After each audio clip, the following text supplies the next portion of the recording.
ہنسنا عبادت، رونا عبادت، یہ ساری چیزیں عبادت میں آ رہی ہے، تو وہ تذلل اور عاجزی ہے دل کی، جس کا نام ہے عقیدہ۔ اسی لیے امام ابن القیم رحمت اللہ تعالی علیہ منیہ میں فرماتے ہیں العبادت عبارت عن الاعتقاد والشعور بأن للمعبود سلطة غیبیة يقدر بها على النفع وعلى الضرر فكل دعاء وثناء ونداء ينشأ من هذا الاعتقاد فهي العبادة۔ فهي العبادة، عبادت نام سجدوں کا نہیں، عبادت نام رکوع کا نہیں، عبادت نام ٹکرے مارنے کا نہیں، العبادت عبارت عن الاعتقاد، عبادت نام ہے عقیدے کا۔ عبادت کی شروعات ہوتی ہے عقیدہ سے، کسی ہستی کو ما فوق الاسباب سننے والا ماننا، کسی ہستی کو ما فوق الاسباب جاننے والا ماننا، کسی ہستی کو ما فوق الاسباب متصرف ماننا، یہ عقیدہ وہ ہے جس سے عبادت شروع ہوتی ہے۔ بغیر اسباب کے سننے والا کسی کو ماننا، بغیر اسباب کے جاننے والا کسی کو ماننا، بغیر اسباب کے تصرف کرنے والا کسی کو ماننا، یہ العبادت عبارت عن الاعتقاد، یہ پہلا معنی ہے۔ اگر یہ عقیدہ رب کے لیے رکھا کہ میرا اللہ بغیر اسباب کے ہر ایک کی پکار کو سننے والا ہے، تو یہ عقیدہ رب کی عبادت ہوگا۔ اور اس عقیدے کے تحت کل دعائیں و ثنائیں و ندائیں ینشأ من ھذا الاعتقاد، جو اس عقیدے کی بنیاد پہ رونا ہو وہ رونا عبادت، اس عقیدے کی بنیاد پہ ہنسنا ہو وہ ہنسنا عبادت، اس عقیدے کی بنیاد پہ آواز دینا ہو وہ آواز دینا عبادت، اور اس عقیدے کی اس کی بنیاد پہ اکڑنا ہو وہ اکڑنا عبادت۔ لیکن وہ ہے کیا عقیدہ؟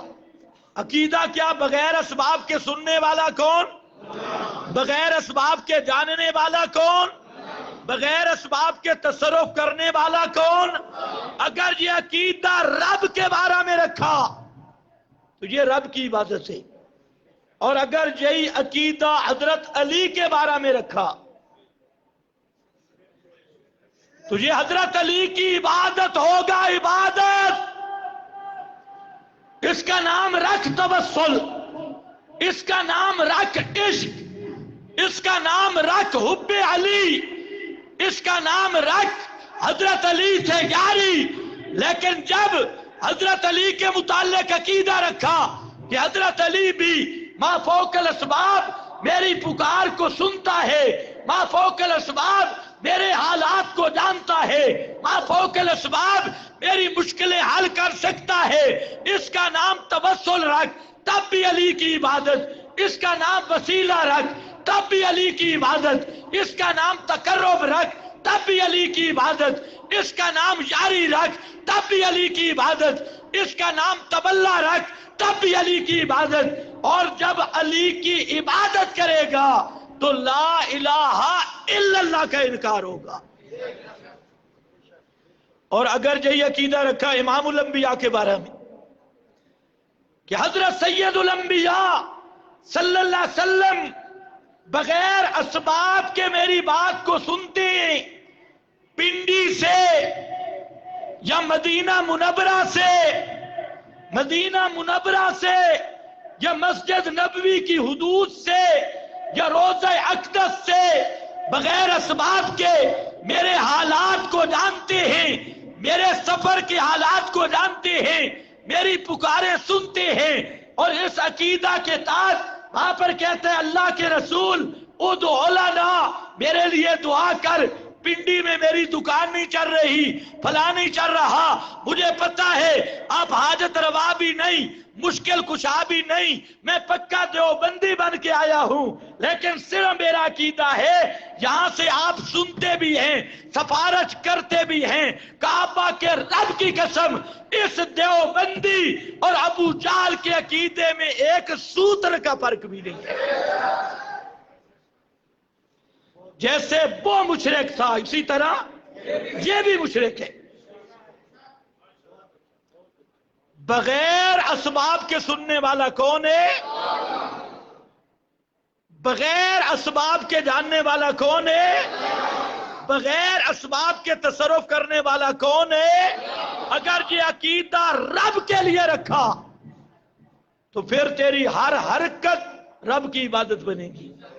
اور اگر یہ عقیدہ کسی پیر فقیر زندہ مردہ حتیٰ کہ جبرائیل میکائیل کے لیے بھی رکھا تو پھر یہ غیر اللہ کی عبادت ہوگی اور لا الہ الا اللہ کا انکار ہو جائے گا. یہ پہلا معنی ہے لا الہ. اب سمجھ آئی عبادت کس کا نام ہے؟ عبادت نام ہے تذلل اعتقادی کا.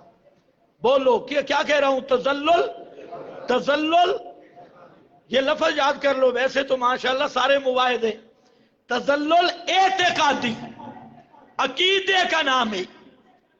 نمبر 2، عبادت کا معنی پیغمبر کریم نے کیا، اور عبادت کا معنی فرمایا الدعاء مخ العبادہ. الدعاء مخ العبادہ. اگر تو بریلوی ہے، پیر کرم شاہ کی تفسیر ضیاء القرآن اٹھا، تبیان القرآن غلام رسول سعیدی کی تفسیر اٹھا لے، اس نے صاف لکھا کہ الدعاء مخ العبادہ یہ فرمان رسول ہے. اور اگر کوئی اہل تشیع ہے اپنی کتابیں اٹھا، اپنی تفسیریں کنز اٹھا لے، جامع البیان اٹھا لے، یا اس ڈھکو کی اصول شریعہ اٹھا لے، امام زین العابدین کہ مناجات اٹھا لے، موسیٰ کاظم کا اٹھا لے، اب اور امام جعفر صادق کا اٹھا لے، سب کے سب ائمہ سے یہی بات آئی الدعاء مخ العبادہ. ساری عبادتیں پیچھے، ساری عبادتوں کا مکھن، خلاصہ، لب لباب اور اصل والا جو چیز مغز ہے وہ ہے اللہ کو حاجتوں میں پکارنا، مشکلوں میں پکارنا، حاجات میں پکارنا. یہ سب سے اونچی عبادت، سب سے اعلیٰ عبادت، سب سے افضل عبادت، سب سے مخل عبادت. جس طرح غیر کا سجدہ کرنے والا، سجدہ اللہ کی عبادت، غیر کا سجدہ کرے گا کیا بنے گا؟ مشرک. کیا بنے گا؟ مشرک. نظر نیاز اللہ کی عبادت، غیر کے نام کی نظر نیاز دے گا کیا بنے گا؟ مشرک. لیکن یہ کم مشرک ہے. قبر کا سجدے کرنے والا اتنا بڑا مشرک نہیں ہے، مشرک، لیکن صرف سجدہ کرنے والا اتنا مشرک نہیں جتنا غیر اللہ کو پکارنے والا مشرک ہے. اس پہ ذرا توجہ کرنا، کیونکہ حاجتوں میں اور مشکلوں میں پکارنا یہ سب سے اونچی عبادت ہے، سب سے اعلیٰ عبادت. تو اس لیے پورا قرآن مقدس کا عنوان تو ہے لا الہ الا اللہ، اور لا الہ الا اللہ کا قرآن نے جو خلاصہ بیان کیا وہ ہے لہو دعوت الحق. لہو دعوت الحق. علماء جانتے ہیں لام اختصاص کا، لہو کی تقدیم حصر کے لیے. دعوت الحق کے 3 معنی. ایک معنی یہ ہے اللائق بالدعا، معنی یہ ہے ساد سور پکار کے لائق ہونا. لہو یہ صرف اللہ ہی کا خاصہ ہے، اللہ کی پکار میں کوئی دوسرا شریک نہیں. یہ ہے لا الہ الا اللہ کا خلاصے والا ترجمہ، لہو دعوت الحق. اور پورا قرآن دیکھیں، اللہ نے 25 مسائل پر قرآن میں کفر کا فتویٰ دیا ہے. کتنے مسائل پر؟ 25 مسائل وہ ہیں کہ کسی مفتی سے تصدیق کی ضرورت نہیں، کسی عالم کی تصدیق کی ضرورت نہیں. عالم اپنا ایمان بچانے کے لیے ان 25 فتووں کی تصدیق کرنے پر مجبور ہے. ان میں ایک فتویٰ سورۃ الاحقاف کی شروع میں ہے، اور فرمایا وَمَنْ أَضَلُّ مِمَّنْ يَدْعُو مِن دُونِ اللَّهِ، اس سے بڑا کافر کوئی نہیں. ممن، وہ آدمی، یدعو من دون اللہ، جو اللہ کے سوا کسی غیر کو پکارے. کوئی تقسیم نہیں کی. جبریل کو پکارے تب، میکائیل کو پکارے تب، حضرت عیسیٰ کو پکارے تب، حضرت عزیر کو پکارے تب، اللہ کے سوا امام الانبیاء کو پکارے تب، کسی زندہ کو پکارے تب، کسی مردہ کو پکارے تب. من دون اللہ من لا یستجیب لہ الی یوم القیامہ، قیامت تک پکارتا رہے، وہ اس کی پکار کا جواب نہیں دے سکتے، کیونکہ وہ پکار کے لائق نہیں. پکار کے لائق وہ ہے قال ربکم ادعونی استجب لکم، یہ ہے پکار کے لائق. مجھ کو پکارو، مجھ کو. پکار کے لائق کا کیا معنی؟ اور مجھے پکارو گے، پکار پر نتیجہ مرتب ہوگا. اور جس کو بھی پکارو گے وما دعاء